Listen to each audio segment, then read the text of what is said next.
না আজি আমাৰ বহুদিনৰ যিটো দাবী আছিল আমি কেইবাবাৰো জনাইছোঁ ৰেলক। আগতো ডিআৰএমে আমাক এচুৰেঞ্চ দিছে, ডিআৰএম ছাৰৰ মানুহ অহা কথা আছিল, ইঞ্জিনিয়াৰ কিংবা এডিআৰএম অহা কথা আছিল, অহা নাই। আজি ডিআৰএম ছাৰে আমাৰ যিটো চেণ্ট্ৰেল এজন বৰ্ডৰ মানুহ আহিছে, কি আছিল CRS সিকিউৰিটি অফিচাৰ যিটো কমিশনাৰ অফ ছেফটি অফিচাৰ তেওঁ আহিছে। তেওঁৰ লগতে আমি ডিআৰএম ছাৰক ইয়াতে লগ পালোঁ, আমি মেমৰেণ্ডামটো দিলোঁ, আমাৰ দাবী জনালোঁ। আমাৰ ৰেল গেট যিটো ৰেল ক্ৰছিং তাৰ লগত আমাৰ যিটো ষ্টেচনৰ যিটো ফুট ব্ৰিজটো এইপাৰ সেইপাৰ হৈ যিটো অহাৰ কাৰণে যিটো আমাৰ দাবী, তাৰ লগতে আমাৰ এটা ৰেলৰ টিকেট কাউণ্টাৰ, এই দাবী তিনিটা দাবী চাৰিটা দাবী সন্মিলিত আমি এটা দাবী জনাইছোঁ। আৰু এই দাবীটো অতি সোনকালে পূৰণ কৰাৰ কাৰণে আমি সেই মেমৰেণ্ডামত উল্লেখ কৰিছোঁ। যদি আমাৰ এই দাবী সাহৰি নজনায় আমি পৰৱৰ্তী সময়তে ইয়াতকৈ ডাঙৰ কাৰ্যসূচী আমি কিবা এটা বেলেগ কাৰ্যসূচী লোৱাৰ কাৰণে আমি বাধ্য থাকিম। সেইকাৰণে আমি ৰেলৰ কৰ্তৃপক্ষক জনাইছোঁ যে আমাৰ এই যিটো ৰেল ষ্টেচন, আমাৰ এই ৰেল ষ্টেচনটো টাউনৰ সংলগ্ন ৰেল ষ্টেচন।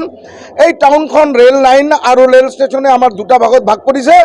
আমাৰ উত্তৰ পাৰৰ মানুহখিনিৰ যিখিনি অসুবিধা, এই অসুবিধাখিনি আমাৰ ৰেলে সদায় আমাক আওকাণ কৰি যাই আছে, যিটো যন্ত্ৰণা দি আছে, জমৰ যন্ত্ৰণা দি আছে।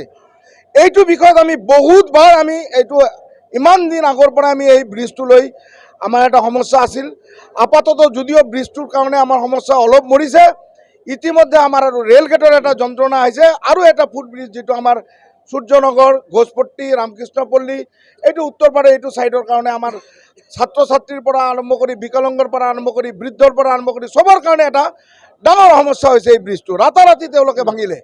সেইটো কাৰণে আমি তেওঁক আজি জনাইছোঁ এই ৰেল গেটটো আমাক, এই ৰেল ফুট ব্ৰিজটো আমাক ইমিডিয়েট ষ্টেচনত আমি বনাই দিব লাগে। আদাৰৱাইজ এই তিনিটা দাবী যদি আমাৰ ৰেলে যদি আমাৰ অতি সোনকালে যদি গুৰুত্ব নিদিয়ে, আমি অতি সোনকালে ডাঙৰ কাৰ্যসূচী ল'বলৈ আমি বাধ্য থাকিম। এইখিনি আমি তেওঁ নিশ্চয় এইটো চাইছে, তেওঁ চিন্তা কৰিম বুলি কৈছে, আগতো কৈছিল। তেওঁলোকৰ কথা আমি যেতিয়া আমি পেন এণ্ড পেপাৰত আৰু প্ৰেক্টিকেলি পাম তেতিয়া আমি গম পাম। এতিয়ালৈকে আমি আজিৰ কথাত আমি আওকাণ এইখিনি আমি আইডিয়া কৰিব পৰা নাই তেওঁ কি ক'ব বিচাৰিছে।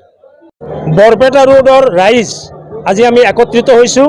তাৰমানে ৰেলৱে বিভাগে বৰপেটা ৰোড চহৰখনক দ্বিখণ্ডিত কৰিছে। দ্বিখণ্ডিত কৰি উত্তৰ পাৰ আৰু দক্ষিণ পাৰৰ মানুহখিনিৰ মাজত দুটা ভাগত বিভক্ত কৰি পেলাই উত্তৰ পাৰৰ মানুহখিনিক তেওঁলোকে বিভিন্ন প্ৰকাৰে তাৰমানে পিছ পেলাই ৰাখিব বিচাৰিছে। আমাৰ এটা অভাৰব্ৰিজৰ অভাৱ আছিলে। বহুত দিন আন্দোলন কৰাৰ পিছত আমাৰ অভাৰব্ৰিজটো হ'ল যেনিবা, কিন্তু অভাৰব্ৰিজটো হোৱাৰ লগে লগেই তেওঁলোকে আমাৰ যিটো লেভেল ক্ৰছিং আছিলে, লেভেল ক্ৰছিংটো বন্ধ কৰি দিয়াৰ কাৰণে উঠি পৰি লাগিছে। এতিয়া ক'ব পৰা নাই তেওঁলোকে কি স্বাৰ্থত, কিহৰ কাৰণে, কি মানে লাভত এই ৰেলগেটখন বন্ধ কৰিব বিচাৰিছে, সেইটো আমাৰ কাৰণে এটা সাঁথৰৰ নিচিনা হৈছে। এতিয়া আমাৰ গোটেই বৰপেটা ৰেল লাইনৰ উত্তৰ পাৰৰ আজি গোটেই মানুহ, আজি মোটামুটি আমি 1000 মানুহ একত্ৰিত হৈছোঁ। 1000 মানুহ একত্ৰিত হৈ ৰেলৱে কৰ্তৃপক্ষৰ ওপৰৰ লেভেলৰ যিবিলাক আমাৰ ডিআৰএম আহিছিলে আৰু কমিশনাৰ লেভেলৰ মানুহ আহিছিলে, তেখেতসকলৰ ওচৰত আমি প্ৰতিবাদ সাব্যস্ত কৰিছোঁ। আমি মেমৰেণ্ডাম দাখিল কৰিছোঁ যাতে যিকোনো বিনিময়ত আমাৰ ৰেল গেটটো বন্ধ নহয়, তাৰ কাৰণে আমি তেখেতসকলক দাবী উত্থাপন কৰিছোঁ। আমাৰ মূলতঃ চাৰিটা দাবী আছিলে। 1 নম্বৰ হ'ল আমাৰ যিটো লেভেল ক্ৰছিং আছে, লেভেল ক্ৰছিংটো বন্ধ হ'ব নালাগে, 1 নম্বৰ। 2 নম্বৰত হ'ল আমাৰ ৰেল ষ্টেচনৰ ওপৰেদি যিটো ফুট ব্ৰিজ আছিলে, সেই ফুট ব্ৰিজটো তেওঁলোকে ভাঙি পেলাইছে। কিন্তু ফুট ব্ৰিজটো নথকাৰ কাৰণে আমাৰ বহুত অসুবিধা হৈছে। এই ফুট ব্ৰিজটো ইমিডিয়েটলি বনাই দিব লাগে। আমাৰ ৰেল লাইনৰ উত্তৰ পাৰৰ মানুহখিনিয়ে দক্ষিণ পাৰে আহি টিকট কাটি আকৌ 2 নম্বৰ প্লেটফৰ্মত গৈ ৰেলত উঠি যাবৰ কাৰণে তেওঁলোকৰ বহুত অসুবিধা হয়। সেইকাৰণে আমাৰ এটা দাবী যে ৰেল লাইনৰ উত্তৰ পাৰে, ষ্টেচনৰ উত্তৰ পাৰে এটা ৰেলৱে টিকট কাউণ্টাৰ খুলিব লাগে। মূলতঃ আমি এইকেইটা দাবীক লৈয়ে আজি আমি ডিআৰএম ছাৰক লগ কৰিছোঁ।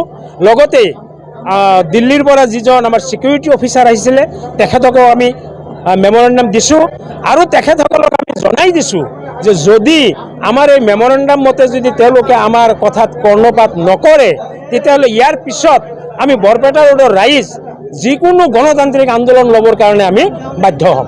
मेमोरेंडम का देखिए हम लोग डिस्कस कर रहे हैं, डिवीज़न में भी डिस्कस कर रहे हैं और हेडक्वार्टर में भी डिस्कस हो रही है ये चीज़, तो इसको जल्दी जल्दी कुछ ना कुछ करेंगे, सुफल आएगा क्या? ध्यान देंगे इसको, कोशिश करेंगे हम। हाँ, हमारी कोशिश रहेगी कि सफल आए, आपके जो आपका पक्ष है, जो आप चाहते हैं वो। मतलब तकलीफ हो रहा है उसके मद्देनजर कुछ एक्शन तो लेना पड़ेगा आपको, नहीं तो प्रॉब्लम हो जाएगा ना सर। नहीं, एक्शन तो ले रहे हैं हम, एक्शन तो ले ही रहे हैं। सुफल आएगा सर, सुफल का आशा कर सकते हैं कुछ सुफल आएगा, कुछ रिजल्ट आएगा क्या? अच्छा रिजल्ट आएगा या नहीं? देखिए क्या होता है, हम कोशिश करेंगे अपनी तरफ से। ठीक है।